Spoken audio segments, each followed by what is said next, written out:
اس کے بعد اب ذرا جو ہے ساؤتھ پنجاب کی بہت فکر ہوتی ہے بلاول صاحب کو. ان کے بڑے بڑے رہنما ساؤتھ پنجاب سے بڑے بڑے عہدوں پہ رہے ہیں، لیکن آج تک کسی نے ساؤتھ پنجاب کے لیے کچھ نہیں کیا. وہاں میٹرو چلی تو نون لیگ نے چلائی، وہاں پر ہسپتال بنے، طیب اردگان ہسپتال مظفر گڑھ میں بنا، شہباز شریف نے بنایا، نون لیگ نے بنایا.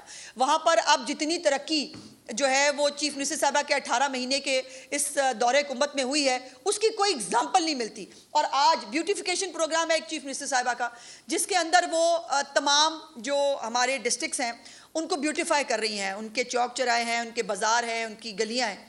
اور پنجاب ڈیولپمنٹ پروگرام اس کے علاوہ وہ علیحدہ سے چل رہا ہے جو 250 ارب روپے سے زیادہ کا ہے. اب یہ سب فگرز ہیں میرے پاس ہیں، مجھے بھی بتائیں، مجھے بھی پتہ چلے کہ سندھ میں کیا ہو رہا ہے. ایک میں نے سندھ کے ایم پی اے کی میرا خیال ہے ایم کیو ایم کے غالباً تھے، انہوں نے کہا جی 1700 ارب روپیہ، مراد علی شاد نے ایک تقریر میں کہا کہ 1700 ارب روپیہ جو ہے وہ ہم کراچی پہ لگا رہے ہیں. انہوں نے کہا دکھا دیں کہاں لگ رہا ہے. 1700 ارب روپیہ بھائی جان بہت پیسے ہوتے ہیں. تو 1700 ارب روپیہ مراد علی شاہ صاحب نے اگر اس کا دعویٰ کیا ہے بقول ان کے، تو وہ کہاں لگ رہا ہے اس کا حساب وہ بھی مانگ رہے تھے، ہم بھی پوچھ رہے ہیں، ہمیں دکھا دیں بھائی، ہمیں نہیں نظر آ رہا. آپ کبھی تو سندھ کی بات کریں، دکھا دیں نا ہمیں کہ کیا ہو رہا ہے. میں دکھا رہی ہوں میری چیف منسٹر نے جو کام کیا، اور یہ ساری بیوٹیفیکیشنز جو ہے یہ جنوبی پنجاب کی نکال کے لائی ہوں. اس میں کوئی بھی سینٹرل پنجاب کا کوئی شہر شامل نہیں ہے. اس کے اندر میں آپ کو شہر ضرور بتانا چاہتی ہوں، لیا، مظفر گڑھ، بھاولپور، چنیوٹ، میاں والی، تلا گنگ، بھکر. یہ وہ اضلاع ہے جہاں پر جو ہے وہ ترقی کا کبھی دور دور سے کبھی گزر بھی نہیں ہوا تھا. یہ مریم نواز نے یہ 18 مہینے کے اندر یہ جنوبی پنجاب میں، اور جنوبی پنجاب کا کارڈ کھیلنا بڑا آسان ہے.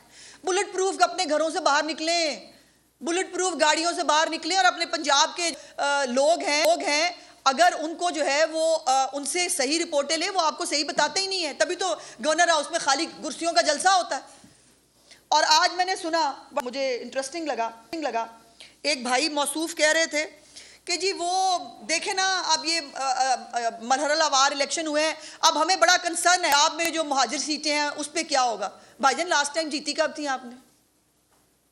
پچھلے 40 سال کے اندر تو آپ نے ان میں سے کوئی سیٹ آج تک جیتی نہیں. آپ کا M P A M N A Punjab سے جیتا نہیں، آپ کشکی بہادر کی سیٹوں کی بات کر رہے ہیں، اور آپ کو وہاں کنسرن اٹھ رہے ہیں. جو آپ نے سیٹیں 40 سال سے نہیں جیتی، آج کون سا کارنامہ بھائی جان سر انجام دیا ہے جس کے اوپر کشمیر کے لوگ یا مہاجرین جو یہاں موجود ہیں ووٹ دیں گے؟ وہ ستھرا پنجاب کو ووٹ دیں گے، وہ گرین بسوں کو ووٹ دیں گے، وہ اسکالرشپس کو ووٹ دیں گے، وہ اپنی چھت اپنا گھر کو ووٹ دیں گے. جہاں 2 لاکھ گھر بنے ہیں اور وہ جو ہے وہ سیلاب کے فنڈ سے وہ چند جو ہے وہ گھر بنے، ایک کمرہ، ایک باتھ روم اور وہ ایک 4 دیواری، انہوں نے کہا جی ہم نے گھر بنا دی. جو چیف منسٹر صاحبہ کی اپنی چھت اپنا گھر ہے وہ پوری دنیا دیکھ رہی ہے. اب یہ نہیں بتاتے ہمیں کہ جرائم کی شرح کیوں بڑھ رہی ہے کراچی کے اندر.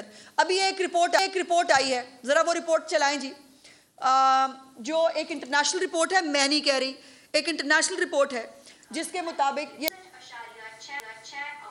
نیویارک کا 50.76، لندن کا 55.24 اور جرمنی کے دارالحکومت برلن کا 44.64 ہے، جبکہ لاہور کا کرائم انڈیکس صرف 36.26 ہے. اگر پاکستان کے بڑے شہروں کا موازنہ کیا جائے تو کراچی کا کرائم انڈیکس 57. بس یہی ختم کر دیں، میرا کیس پورا ہو گیا. میں نہیں کہہ رہی، انٹرنیشنل جو ہے وہ ادارے لکھ رہے ہیں کہ کراچی کا انڈیکس جو ہے وہ 57 پوائنٹ سمتھنگ ہے، اور لاہور کا جو انڈیکس ہے وہ 36 پوائنٹ سمتھنگ ہے، اور لاہور جو ہے وہ نیو یارک اور باقی بہت بڑے سے برلن سے ان سب سے زیادہ محفوظ شہر ہے. اب یہ بھی جو ہے وہ ان کو یاد ہونا چاہیے کراچی میں تھی پیپلز پارٹی کی حکومت، لیکن وہاں پر جو ہے وہ امن جو ہے وہ نواز شریف نے قائم کیا تھا. کراچی کی روشنیاں جو ہیں وہ نواز شریف نے بحال کی تھی. اور یہ جو اب یہ بار بار دھاندلی کا جو رونا رو رہے ہیں، میرا سوال یہ ہے کہ وزیر اعظم آپ کا، پریزائڈنگ افسر آپ کے، آر او کے، اے سی ڈی سی آپ کے، پولیس آپ کی، چیف سیکرٹری آپ کا، اور دھاندلی کر دی نون لیگ نے. یعنی آپ کہنا کیا چاہتے ہیں؟ آپ کا مسئلہ کیا ہے؟ یہ مظلوم کا لبادہ اوڑھ کر، یہ اس قسم کی گفتگو کر کے، نفرت پھیلانے والی گفتگو کر کے جو ہے وہ آپ جو ہے وہ تانے مارتے ہیں. بائی دا وے ان کو کشمیر کے اندر جو ہے وہ فارم 45 کی جو ہے وہ شکست ہوئی ہے. یہ بات آپ کو ذہن میں رکھنی چاہیے. اور وہ ویسے علیحدہ بات ہے کہ نواب شاہ میں ایک گھر کی سیٹ ہوتی ہے، اس کے اوپر جو ہے وہ جو بھی امیدوار اپلائی کرتے ہیں وہ امیدوار ہی غائب کر دیے جاتے ہیں. یہ بھی ان آنکھوں نے دیکھا اور اس میں سنا.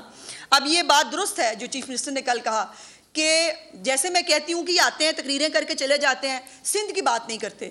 بلاول صاحب نے بھی نہیں کی کوئی بات سندھ کے بارے میں. انہوں نے کہا کہ جی میں یہ پروجیکٹ سندھ میں کیا ہے، میں یہ کہہ دینا میں سندھ بناؤں گا آزاد کشمیر کو، آپ کو پتہ چل جائے گا، آپ کو دودھ کا دودھ پانی کا پانی ہو جائے گا. اس لیے آپ نہیں کہتے کیونکہ آپ نہیں کہہ سکتے کہ آپ آزاد کشمیر کو سندھ بنائیں گے، اور اسی لیے لوگ آپ کو ووٹ نہیں دے رہے. کل ایک بہت انٹرسٹنگ بات جو ہے وہ بلاول صاحب نے بار بار کی. انہوں نے کہا کہ جی مفاد کی بات کی کل بلاول صاحب نے، اور انہوں نے کہا کہ ریاست کا مفاد جو ہے وہ نون لیگ کا مفاد بن گیا ہے. میرے چند سوالات ہیں ان سے.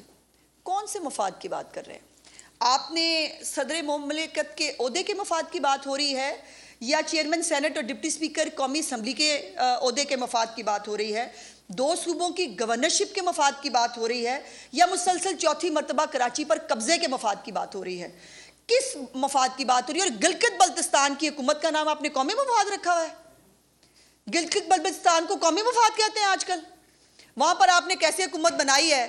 اب پھر وہی بات ہے، تم ہی بتلاؤ کہ ہم بتلائیں کیا. اور بائی دا وے جب یہ تمام عہدے لینے کے لیے لائن میں لگ کے آپ جن لوگوں کو آج تانے مارتے ہیں ان سے جب ووٹ لیتے ہیں تب شرم نہیں آتی؟ یہ باتیں کرنے سے پہلے، یہ جو آپ پی ٹی آئی کی زبان بولتے ہیں، یہ باتیں کرنے سے پہلے یہ جو عہدے لے کے بیٹھے ہیں آپ، جس کے اوپر ہم سب نے آپ کو ووٹ ڈالے ہیں، آپ کو اس پہ شرم آنی چاہیے، آپ کو اس کے بارے میں سوچنا چاہیے. اور بڑی انٹرسٹنگ بات کل اور کی انہوں نے کل جو ہے وہ کچھ جملے بولے، اور وہ جملے بولنے کے بعد جو ہے وہ بائی دا وے آپ کو یاد ہوگا ایک جملہ بولتے ہوتے ہیں کہ جی پتہ نہیں کیا نون لیگ گلا پکڑتی ہے صبح تو پتہ نہیں کیا پیر پکڑتی ہے، اس طرح کی بات کرتے ہوتے ہیں. اب کل جو ہے وہ پورے پاکستان نے، پوری دنیا نے دیکھا کہ بلاول صاحب نے کل کسی کا گلا پکڑا اور پھر رات تک پاؤں پکڑ کے بیٹھے رہے، اور جو ہے باقاعدہ جو ہے وہ آ کر ایکسپلینیشنز دینی پڑی اور دیتے رہے. میرا یہ مطلب تو نہیں تھا بھائی جان، سپائن نہیں تھی تو بولنا نہیں تھا. اگر ہمت نہیں تھی، اگر جو ہے وہ اتنا انقلابی بننے کا شوق آیا ہے، پھر پیروں پہ کھڑے ہو جائیں ذرا سا. کیا ہے پھر اپنے بیان پہ قائم تو رہیں، یو ٹرن خان تو نہ بنے آپ بھی. ویسے آپ کاپی اسی کو کر رہے ہیں، اور بڑک لگا دی آپ نے صبح، اور اس کے بعد جو ہے وہ رات گئے تک صفائیاں دیتے رہے. میں نے یہ تو نہیں کہا، میں نے وہ تو نہیں کہا، میں یہ تو نہیں کہہ رہا تھا، میرا وہ مطلب تو نہیں تھا. بھائی یہ دوغلی سیاست اور منافقت آپ کو سوٹ نہیں کرتی.